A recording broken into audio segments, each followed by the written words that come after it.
ইউনুস আলাইহিসসালামকে কেন মাছ খেয়ে ফেলেছিল? আল্লাহ তাআলা ইউনুস আলাইহিসসালামকে ইরাকের একটি নেনেভা অঞ্চলে ইসলামের দাওয়াত প্রচারের জন্য পাঠালেন। ইউনুস আলাইহিসসালাম সে অঞ্চলের মানুষগুলোকে আল্লাহর পথে ডাকলেন, জান্নাত জাহান্নামের বর্ণনা শোনালেন, কিন্তু সেখানকার মানুষগুলো ইউনুস আলাইহিসসালামকে অস্বীকার করল। এভাবে দীর্ঘদিন তাদেরকে দাওয়াত দেওয়া হলো, তবু কেউ গ্রহণ করল না। ইউনুস আলাইহিসসালাম তখন রাগ করে সে অঞ্চল থেকে চলে গেলেন। তবে আল্লাহ তাআলা সে অঞ্চল থেকে ইউনুস আলাইহিসসালামকে চলে যাওয়ার জন্য অনুমতি দেয়নি।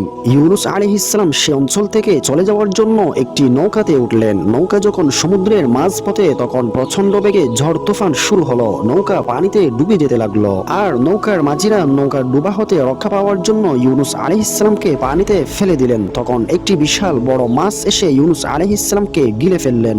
মাছের পেটে গিয়ে তিনি বুঝতে পারলেন তিনি আল্লাহ তাআলার নির্দেশ অমান্য করেছেন। তাই তিনি বিশেষ একটি দোয়ার মাধ্যমে আল্লাহর কাছে ক্ষমা চাইলেন। ইউনুস